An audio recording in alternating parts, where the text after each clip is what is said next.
بسم الله والحمد لله والصلاة والسلام على رسول الله وعلى آله وصحبه من والاه. ربي اشرح لي صدري ويسر لي أمري واحلل عقدة من لساني يفقهوا قولي. Chers frères, mes chers sœurs, dans cette vidéo, on va voir concrètement comment se déroule le Hajj. Alors ici vous avez Ifrad, mais vous allez voir en fait que euh, les rites, que ce soit Ifrad, Qiran, Tamattu, se rejoignent sur beaucoup de choses. Voyons ce qu'on a devant nous. On a le 8 de Dhul Hijjah, qui est le premier jour où on sera à Mina. Donc, pour ceux et celles qui étaient en Tamattu, à l'hôtel, le 8, ils vont dire Labbaik Hajjan, et ça y est, c'est reparti. Ils sont de nouveau en état de sacralisation. Généralement, vous allez être conduit avec des bus à vos tentes à Mina. Vous allez voir que le premier jour, Mina, c'est hyper propre. C'est tabarakallah. Vraiment bien propre. Tout est à sa place. Et hélas, malheureusement, le lendemain, les gens ils jettent leurs bouteilles en plastique, les gobelets, les barquettes par terre jusqu'à ce que ça devienne sale. Donc le premier jour, vous allez vivre un jour qui est plutôt reposant. Ok? Il y a tout de même un conseil que j'ai envie de vous donner, c'est le prophète, il a dit Al-Hajj Arafah. Le Hajj, c'est la station Arafah. C'est le jour le plus important, c'est le jour où Allah subhanahu wa ta'ala il pardonne à ses serviteurs. C'est un jour grandiose. Et pour pouvoir être opérationnel ce jour-là, il faut faire attention à ne pas dépenser trop d'énergie avant ce jour. Et généralement, c'est ce que font les gens. C'est-à-dire qu'ils vont aller là-bas, les 4 premiers jours avant d'arriver à Mina, ils dorment 2 heures, ils dorment 3 heures, ils sont à la mosquée tout le temps, ceci, cela, tawaf, machin, ils enchaînent les ibadat, etc. Ils dorment peu et ils sont trop contents. Et nous aussi, on est contents de voir les gens faire des adorations. Mais là où on devient triste, vous savez, c'est quand? C'est quand on voit le jour de Arafat, les gens dans la tente, ils sont tous en train de dormir. Allahu Akbar. Le prophète, alayhi salatu wassalam, on va le voir, hein, de Dhuhr jusqu'au Maghrib, le jour de Arafat, il est resté à faire dua. Et c'était sous le soleil, il n'y avait pas de tente climatisée comme ça sera notre cas. Je ne sais pas si vous réalisez. De Dhuhr au Maghrib, il est resté à faire des duas.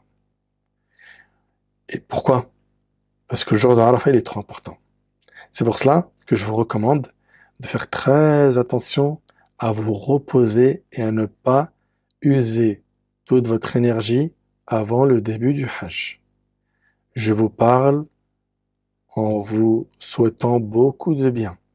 J'ai déjà vu des gens à Arafat dormir toute l'après-midi. Tu lui dis, Akhi, lève-toi, fais des doigts, subhanallah, c'est bientôt le Maghrib. Allah yahdik. T'es venu pour dormir, il dit, je suis KO, je tiens plus. Pourquoi il tient plus? Parce qu'il a dépensé trop d'énergie avant cela. Trop. Ne faisons pas cette erreur. Le 8 de Dhul Hijjah, je vais à Mina. Je vais donc rentrer dans ma tente. Je prends mes repères. Je vous ai dit, dès que vous arrivez à Mina, dans votre tente, envoyez-vous la localisation de votre tente. Comme ça, vous pouvez retrouver votre tente facilement avec Google Maps dans le cas où vous vous perdez. Là-bas, vous allez prier Dhuhr jusqu'à Aïcha. Les prières seront qasr et faites à l'heure. C'est-à-dire sans jama', sans regrouper Dhuhr et Asr ensemble et Maghrib et Aïcha ensemble. C'est-à-dire quoi? C'est-à-dire que je vais prier Dhuhr de rakat, Asr de rakat, mais chaque prière à son temps, sans la regrouper avec une autre prière. Le Maghrib 3 et le Aïcha 2. Chaque prière sera faite en son temps. J'espère que c'est bien compris. Donc c'est qasr sans jama'. Très bien. Je me ressource spirituellement, je vais faire du dhikr, Qur'an, ok, j'aide les gens, je suis au service des gens, etc. Je surveille mes actions, ma langue, mon cœur, hein, il ne faut pas que je le remplisse d'animosité parce qu'il s'est passé un mauvais épisode avec un frère ou avec une sœur où il y a de la rancune. Non, non, non. Moi, je veux rentrer aussi pur que ma mère m'a mis au monde. Pour ça, je vais prendre mon mal en patience, je vais patienter. Le 9 de Dhul Hijjah, qu'est-ce qu'on fait? On prie Subh à Mina, puis après départ pour Arafat. Arafat, on va y prier là-bas Salat al-Dhuhr et al-Asr en faisant jama' et qasr, ok, au temps de dhuhr. Vous suivez? Il y aura, chez l'imam Malik, rahimahullah, 2 adhan, 2 iqama. Et pour les autres écoles, c'est 1 adhan, 2 iqama.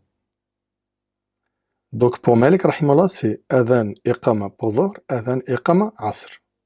Pour ce qui est de dhuhr et asr à Arafat, il y aura 2 khutbas à faire. C'est-à-dire quoi 2 khutbas? C'est-à-dire une khutba, l'imam il s'assoit, une khutba, et après il y a salat. Ok? Et les khutbas se font avant salat al-dhuhr. Donc ça donne quoi? Ça donne, il y a la khutba qui se fait, ok? Puis après, il y a le adhan, il y a iqama salat dhuhr, après adhan, iqama salat asr. يبدأ فيها قبل الأذان عند المالكية والشافعية والحنابلة وبعده عند الحنفية. Parfait.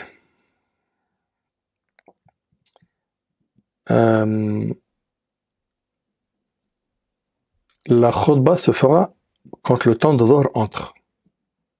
Ok? Et elle se fera avant la prière. Et c'est l'opinion de la majorité des savants. Très bien. Ensuite, une fois qu'on a pris dhuhr et asr, jama' et qasr, qu'est-ce qui va se passer?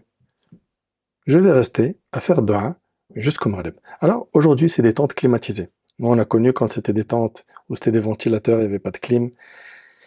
Quand c'était vraiment au niveau confort loin de ce qu'on a aujourd'hui. Et aujourd'hui, vous avez des congélateurs avec des boissons. Voilà, vous allez être servi au niveau des repas sur place. C'est bien climatisé dans vos tentes. Vous pouvez, si vous le souhaitez, vous pouvez aller à Jabal al-Rahma, d'accord? Là où le prophète s'est tenu pour faire dua. Mais vous pouvez également rester dans la tente. En tout cas, les personnes âgées, ceux qui se perdent rapidement, on leur déconseille de sortir des tentes. Restez dans la tente. Économisez votre énergie. S'il y a besoin de faire une petite sieste, parce que vous êtes vraiment très fatigué, faites une petite sieste, ok? Puis après, vous vous concentrez sur dua. Ce jour-là, c'est pas un jour pour blaguer. Ce jour-là, c'est pas un jour pour raconter sa vie. C'est un jour où il nous faut beaucoup, beaucoup, beaucoup d'invocations. Et notre bien-aimé, alayhi salatu wassalam, il a dit concernant Arafat plusieurs hadiths qui nous motivent. Le prophète sallam a dit certes, le Très-Haut se montre fier devant les anges au soir du jour de Arafat. Il dit, regardez mes serviteurs, ils sont venus vers moi, couverts de poussière et les cheveux en bataille. Et c'est rapporté par Ahmed. Donc Allah subhanahu wa ta'ala est fier de qui? De ses serviteurs qui sont à Arafat. Et d'après Ibn Omar, 2 hommes vinrent voir le prophète sallallahu alayhi wa sallam pour l'interroger sur leur religion. Et le prophète il leur a dit dans le hadith, quant à votre station à Arafat, Allah exalté soit-il, descend ce jour-là jusqu'au ciel le plus bas, vante les mérites des pèlerins auprès des anges et leur dit, regardez Allah il dit quoi? Aux malaïka les anges, voici mes serviteurs, ils sont venus vers moi ébourifiés. C'est-à-dire quoi? Ils ont les cheveux en désordre. Et couverts de poussière venant de partout, désirant ma miséricorde, craignant mon châtiment, et ils ne m'ont jamais vu. Qu'en serait-il alors s'ils m'avaient vu? Ainsi, même si vous aviez autant de péchés que les grains de sable du désert. Tu médites sur cette phrase? Ainsi, même si vous aviez autant de péchés que les grains de sable du désert. Les jours de la vie présente, ou les gouttes de pluie, Allah exalté soit-il, vous les pardonnerez. Allahu Akbar. Et c'est rapporté par Abd-Razzaq dans le Musannaf. Subhanallah. Subhanallah. T'imagines, ils sont des millions hein, à invoquer Allah subhanahu wa ta'ala. Chacun fait des dizaines d'invocations. Et le maître Azza wa Jal les entend tous au même moment. Le fait qu'il entend certains ne l'empêche pas d'en entendre d'autres. Azza wa Jal subhanahu. Allah subhanahu wa ta'ala les entend et il exauce les invocations. Et dans le hadith qui est rapporté par l'imam Malik, le prophète a dit, dans aucun jour, Satan n'a été vu plus humilié plus méprisé, plus réprouvé et plus courroucé qu'il ne l'est le jour de Arafat. Et il n'est comme tel que parce qu'il est témoin de la descente de la miséricorde et du pardon qu'Allah a accordé aux grands péchés, à l'exception de ce qu'il a vu le jour de Badr. C'est-à-dire le jour où il a été le plus humilié, c'est le jour de Arafat, tellement Allah il pardonne à ses serviteurs. Allahu Akbar. Subhanallah. Et notre bien-aimé Muhammad sallallahu alayhi wa sallam, écoutez bien ce qu'il a dit. Il a dit la meilleure des invocations est celle du jour de Arafat. C'est la meilleure des invocations. Vous entendez ou pas? C'est pour ça que ce jour-là, il va falloir se concentrer. Le prophète il a dit Al-Hajj Arafat, le Hajj, c'est la station à Arafat. C'est le jour le plus important. Et subhanallah, moi, ce jour-là, c'est un jour, comment je le trouve, mais indescriptible. Ce jour-là, c'est un jour riche en émotions. Tu marches autour des tentes, tu vois tout le monde faire dua. Toutes les origines autour de toi sont en train d'implorer Allah. Tu vois des larmes couler. Tu vois des gens qui disent Ya Rab, tes frères asiatiques, américains, africains, européens, tous, ils ont les mains dirigées vers le ciel et ils disent Ya Allah, Allahu Akbar. Wallahi al-Azim, je vous le jure, ce jour-là, c'est un jour, il est immense. Le prophète ensemble a dit la meilleure des invocations est celle du jour de Arafat. La meilleure des paroles que j'ai prononcées ainsi que les prophètes qui m'ont précédé est il n'est pas de divinité autre qu'Allah, à lui appartient la royauté et à lui revient les louanges et c'est lui qui est capable de tout. La ilaha illallah wahdahu la sharika lah, lahul mulk wa lahul hamd wa huwa ala kulli shay'in qadir. Et ce hadith est rapporté par Al-Imam At-Tirmidhi. Donc gardez en tête que les invocations sont exaucées le jour de Arafat. Gardez aussi en tête que notre prophète, il est resté de Dhuhr jusqu'au Maghrib à invoquer Allah subhanahu wa ta'ala. Gardez aussi en tête que si jamais on a besoin de nous reposer un petit peu, on se repose. Mais on ne passe pas toute la journée à dormir pendant le jour de Arafat. Non, ne soyons pas de cela. Le jour de Arafat, c'est le jour où Allah subhanahu wa ta'ala a révélé Al-yawma akmaltu lakum dinakum wa atmamtu alaykum ni'mati wa raditu lakum al-islam dina. Oui. Le verset suivant, aujourd'hui, j'ai parachevé pour vous votre religion. C'est-à-dire votre religion est complète. Et accompli sur vous mon bienfait et j'agrée l'islam comme religion pour vous. Ça a été révélé un vendredi à Arafat. Subhanallah, deux circonstances qui sont fêtées par nous musulmans. Le jour de Arafat, je vous l'ai dit, je le répète, c'est un jour très important. D'ailleurs, ceux qui ne sont pas sur place en train d'accomplir les rites du Hajj, il leur est recommandé de jeûner le jour de Arafat. Le prophète alayhi salatu wassalam, a été interrogé à propos du jeûne de Arafat. Il a dit qu'il efface les péchés de l'année précédente et de l'année suivante et c'est rapporté par Muslim. Ok? Donc tu perds 2 ans de péché quand tu jeûnes le jour de Arafat. On parle ici de celui qui n'est pas au pèlerinage. Celui qui est au pèlerinage, la majorité des savants des 4 écoles disent que le mieux c'est de ne pas les jeûner. Hein? La majorité des savants des 4 écoles disent qu'il n'est pas recommandé de jeûner le jour de Arafat pour le pèlerin, pour qu'il trouve plus de force afin de faire des du'as, d'adorer Allah subhanahu wa ta'ala. Ok? Et dans le hadith de Maïmouna, la femme du prophète, elle raconte à ce jour de Arafat, les gens ont douté du jeûne du messager d'Allah sallallahu alayhi wa sallam. Le jour de Arafat, le prophète il a fait qu'un seul hajj. Les gens ils ont douté, est-ce qu'il jeûne ou pas? Alors, Maïmouna, son épouse, elle dit, je lui ai envoyé un récipient de lait dont il a bu une quantité en étant debout entre les gens qui eux le regardaient, c'est rapporté par Muslim. Donc ils ont compris que le prophète, le jour d'Arafat, il n'a pas jeûné. Ok?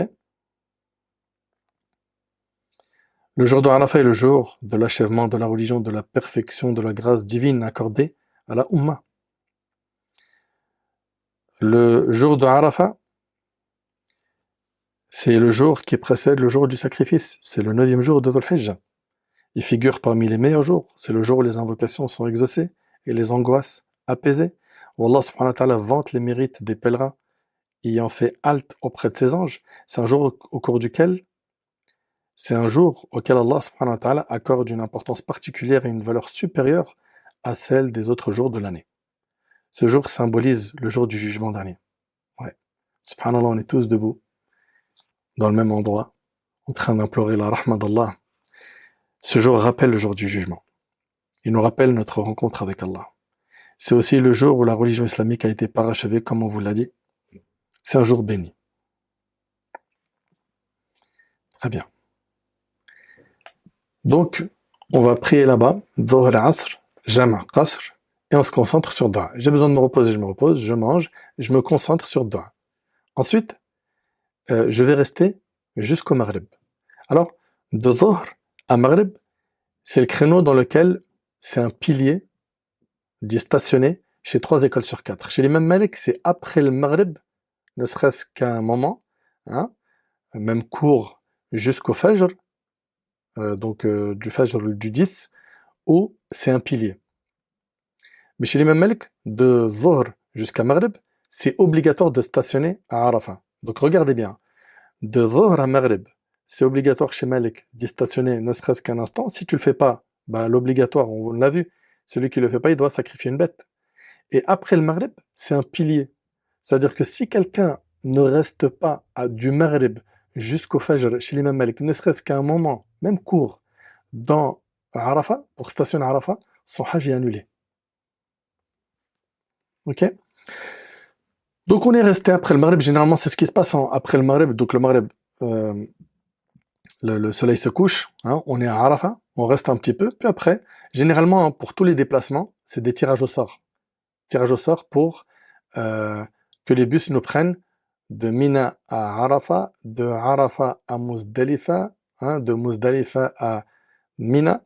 Tout ça, c'est des tirages au sort qui sont faits. Et puis après, ben, telle société ou telle agence va partir avant l'autre. Ok, donc ça, c'est pas des choses qu'on maîtrise. Nous, on ne sait pas à quelle heure on va partir euh, pour Arafat, ni à quelle heure on va quitter Arafat, ni à quelle heure on va arriver à Muzdalifa. Ok, on patiente. De toute façon, on vous a dit le mot d'ordre, c'est la patience. Très bien. On est resté un petit peu après le Maghreb. Maintenant, qu'est-ce qu'on fait? On prend le bus. Certains veulent faire à pied. Ce qui arrive, c'est quand même sportif, mais il y a des jeunes qui font tout à pied. Celui qui veut le faire, il est libre. On va à Muzdalifa. À Muzdalifa, vous allez voir que c'est un endroit où nous allons passer la nuit à ciel ouvert. Donc, à Arafat, ils distribuent des petits matelas avec un petit coussin qui suffiront pour passer la nuit à Muzdalifa. À Muzdalifa, le prophète, quand il est arrivé là-bas, il a fait jamais ta'khir, c'est-à-dire qu'il a pris le Maghrib et l'Aïcha, ok, le Maghrib 3, le Aïcha 2, puis après ça, repos. Les savants sont unanimes sur ce jama' de prière. Hein. Parfait. Il n'y a pas de nafila à faire entre les deux salats, entre Dhuhr et Asr à Arafat, ni entre Maghrib et Aïcha à Muzdalifa. Ok? Ni après, et c'est ce qui ressort du hadith de Jabir. Par contre, prie quand même le witr, car il s'agit d'une sunna mu'akkada. Prends ton dîner si tu en as besoin, puis dors jusqu'au Fajr. Ce Fajr-là, c'est celui du 10 de Dhul Hijjah, le jour de l'Eid. Le jour de l'Eid, ici, ben, dans nos pays, comment ça se passe? Ben, les gens ils sont en train de se préparer pour aller à la mosquée, ils s'habillent bien, etc., etc. Nous, ça sera différent. Donc, on va prier le subh à Muzdalifa, ok? Après la prière, si tu arrives à te rendre à Mash'ar al-Haram, c'est très bien. Si tu n'arrives pas, c'est pas grave. Puis il sera recommandé de quitter Muzdalifa un peu avant le lever du soleil. D'accord? Et tu feras de dua avant de quitter Muzdalifa. C'est ce qu'a fait le prophète alayhi salatu wassalam. Allah tabarak wa ta'ala il dit فَإِذَا أَفَضْتُم مِّنْ عَرَفَاتٍ فاذكروا الله عند المشعر الحرام واذكروه كما هداكم إن كنتم من قبله لمن الضالين. Puis quand vous déferlez depuis Arafat, invoquez Allah à Al-Mash'ar al-Haram, c'est à Muzdalifa, et invoquez-le comme il vous a montré la bonne voie, quoiqu'auparavant vous étiez du nombre des égarés. Al-Mash'ar al-Haram, c'est une mosquée qui est connue à Muzdalifa, qui est visible. Il faut savoir que la station à Muzdalifa est une obligation chez les 4 écoles. Chez l'imam Malik, si tu as stationné à un moment donné de la nuit, tu as prié, tu t'es reposé, c'est bon.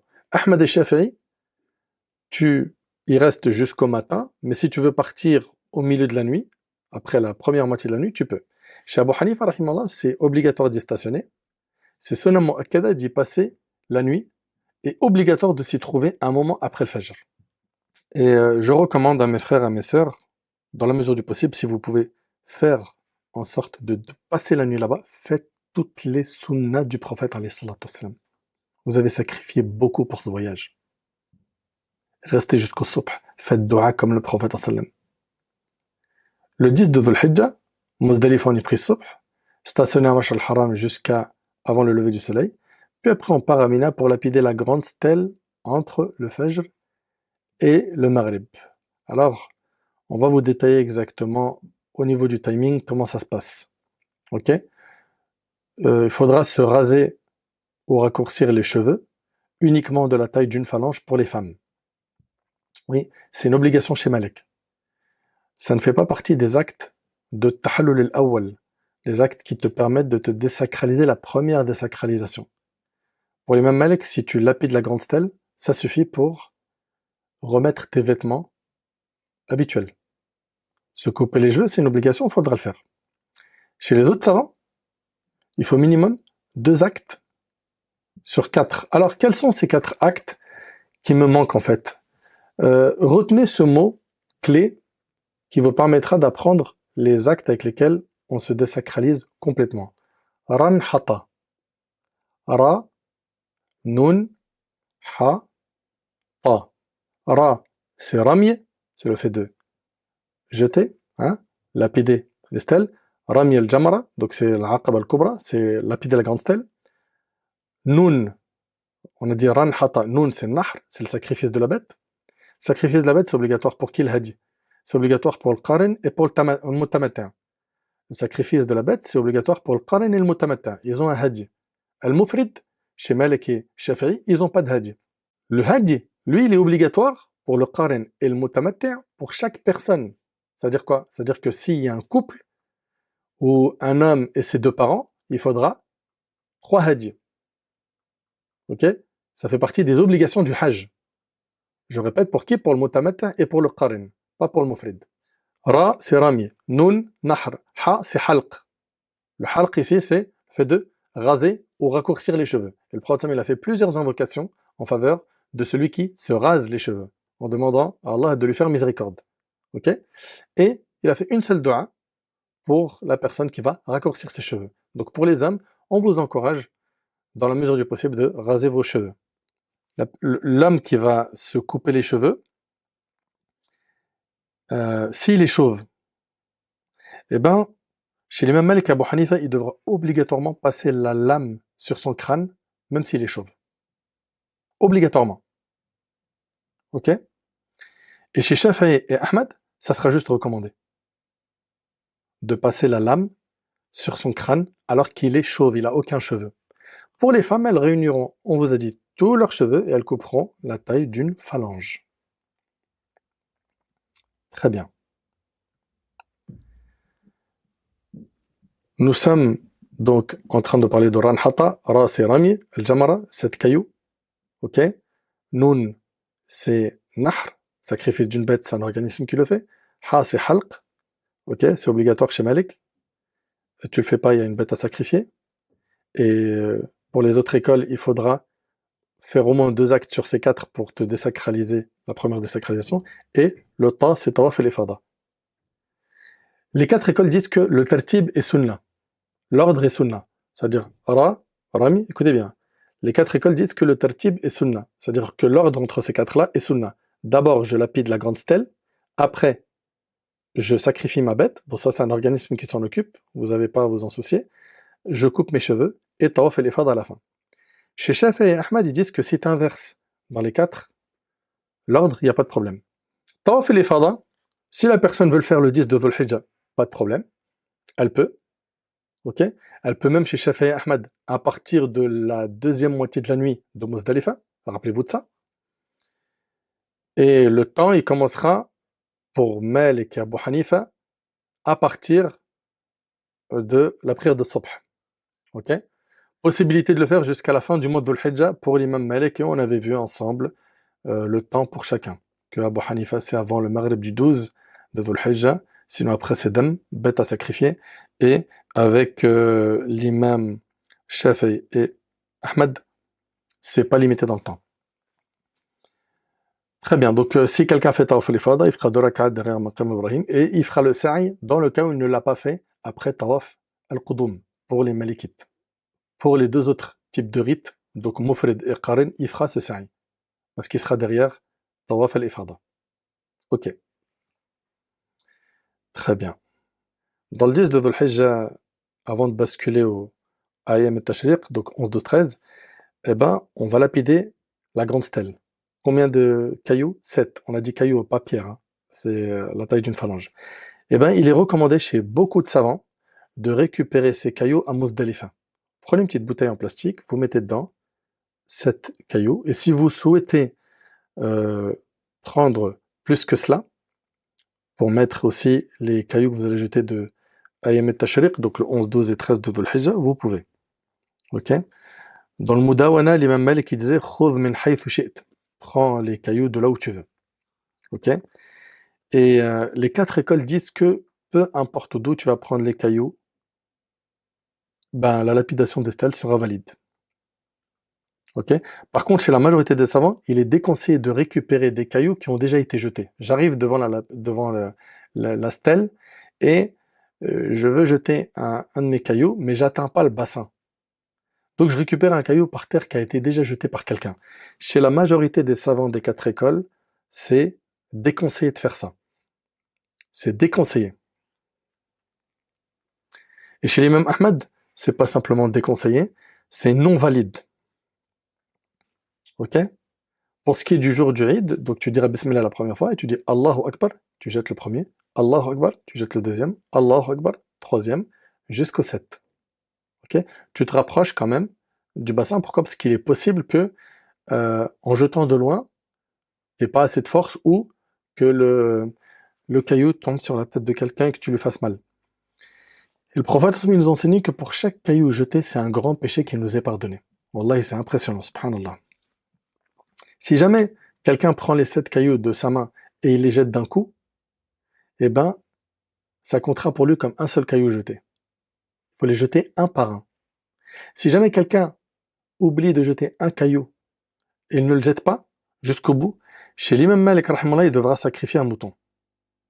Maintenant, il nous reste quoi? Le 11, 12, 13 de Dhul Hijjah qui sont Ayam al-Tashriq. Le Khatim il a dit que Ayam al-Tashriq, hein, le 11, 12, 13, c'est des jours où on mange, on boit et on évoque Allah. Ok? Il y aura le 11, 12, 13, chaque jour, la lapidation des 3 stèles, entre Dhuhr et Maghrib. Très bien. Alors, j'ai beaucoup d'informations à vous donner ici. Si jamais quelqu'un ne jette pas un caillou dans une des stèles sur les 7, il aura un mouton à sacrifier, chez l'imam Malik. Chez l'imam Shafi'i, il y aura moud wahid عند الشافعية, un moud de nourriture. Et chez Ahmad et Abu Hanifa, il n'aura rien. Hein? La shay'a alayhi fi al-hasat wal hasatayn. S'il a oublié un ou 2 cailloux, il n'y a pas de compensation chez eux. فإن ترك 3 فأكثر عليه دم عند الشافعية والحنابلة. Si jamais il a oublié de jeter 3 cailloux ou plus, il aura une bête à sacrifier chez Shafi'i et Ahmed. Ok? Pour ce qui est du temps dans lequel on lapide les stèles, pour ce qui est de Ayam al-Tashriq, c'est après Zawal, ok? C'est-à-dire à partir du temps de Dhuhr. Si quelqu'un jette avant ce temps-là, chez la majorité des savants, il devra recommencer. Ok? Chez la majorité des savants, des 4 écoles. Très bien. Et il a jusqu'au Maghrib pour lapider les stèles. Et vous verrez que d'autres savants autorisent de lapider les stèles la nuit. Et personnellement, on s'adaptera avec le groupe. Si on a des personnes âgées et qu'on part avec eux, eh ben, on préférera partir avec eux la nuit, parce que dans la journée, c'est très contraignant avec le soleil et c'est très très fatigant pour eux. Ok? Donc si quelqu'un veut lapider les stèles la nuit, il lui est permis de le faire selon certains avis.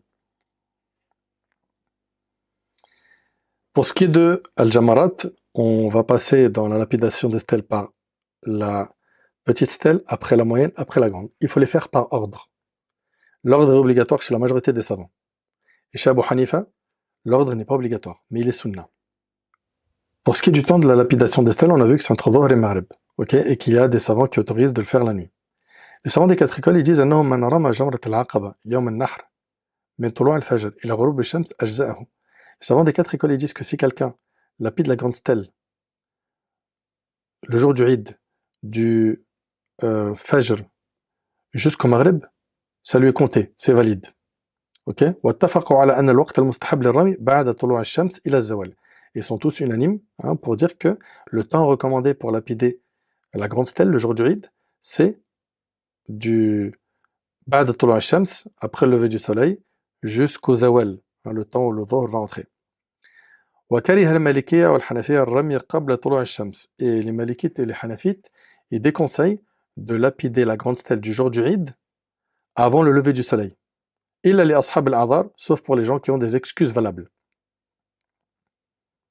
Très bien.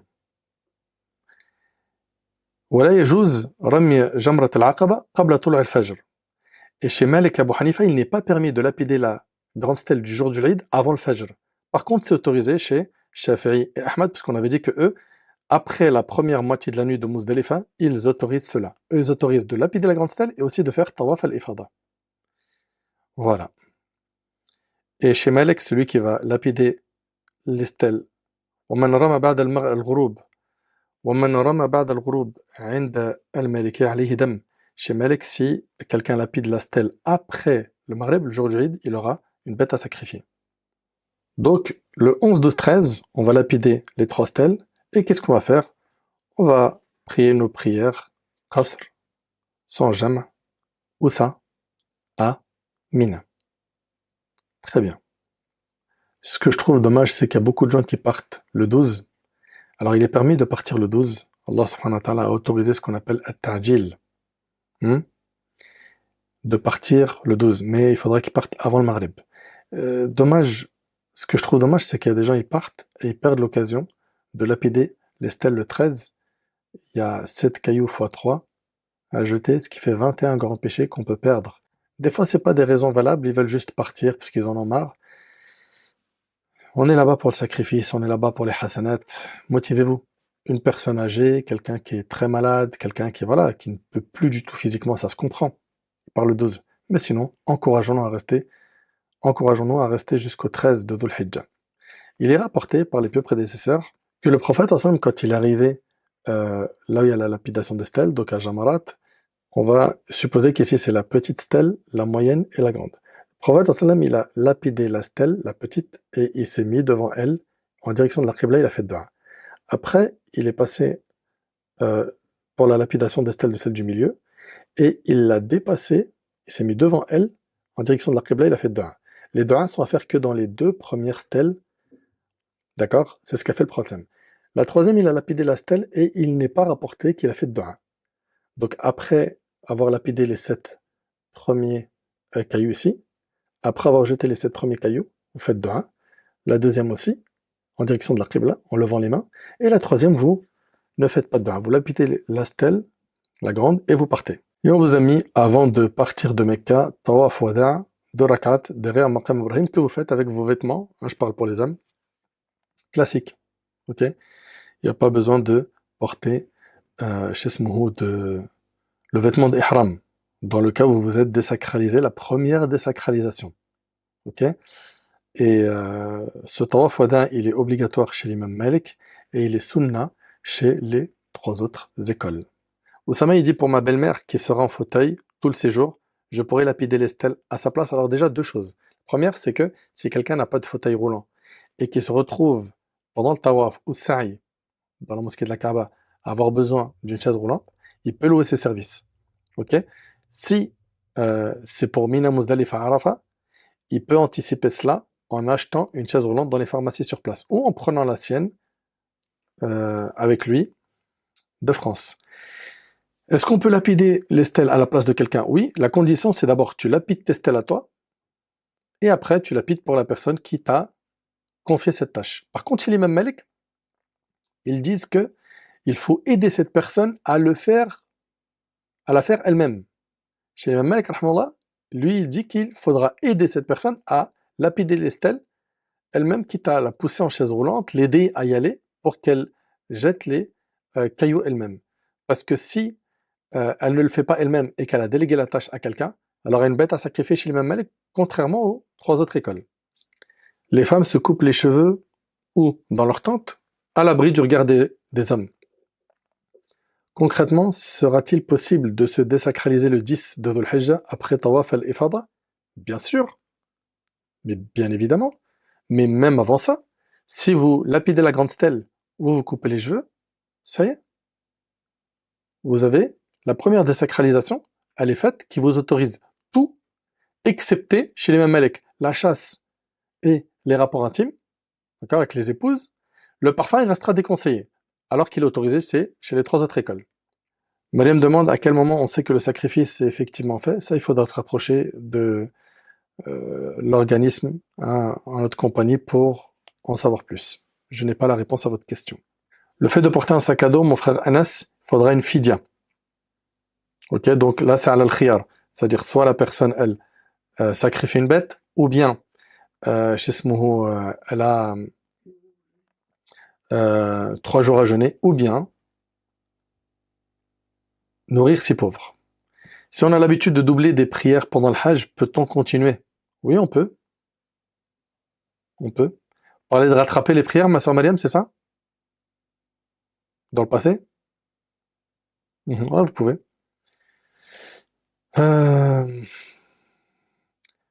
Avant de partir à Mina le 8 de Dhul Hijjah, est-ce qu'on doit aller au miqat pour la sacralisation? Alors si tu parles, mon frère Karim, de quelqu'un qui était mutamatter, non.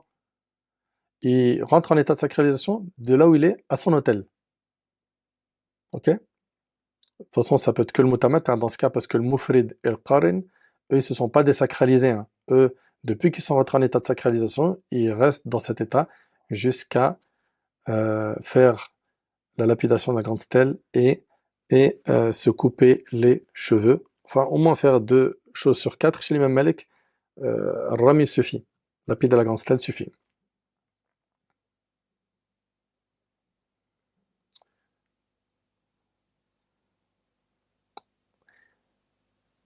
Le jour de Muzdalifa, on va obligatoirement stationner à Mash'ar al-Haram? Non.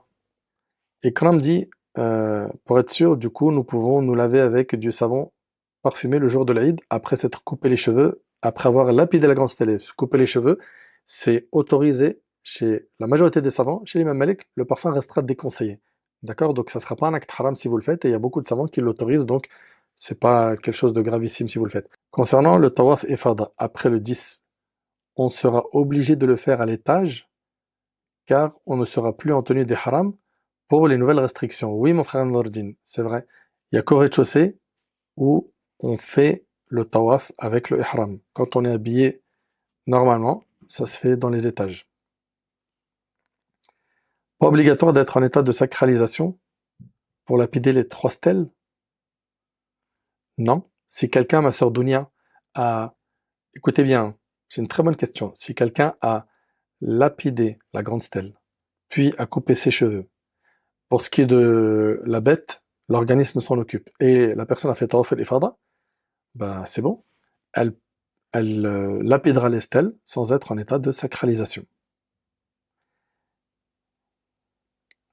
J'ai pas compris pour le pilier à Arafat qu'on doit rester un temps entre Maghrib et Subh, alors qu'on doit être à Muzdalifa à Maghrib. En fait, après le Maghrib, on reste un peu à Arafat et après on décolle pour Muzdalifa. Ce un peu là, c'est le pilier, ma sœur Karima. Je ne sais pas si c'est clair pour vous. Ça, c'est selon Malik, rahimallah.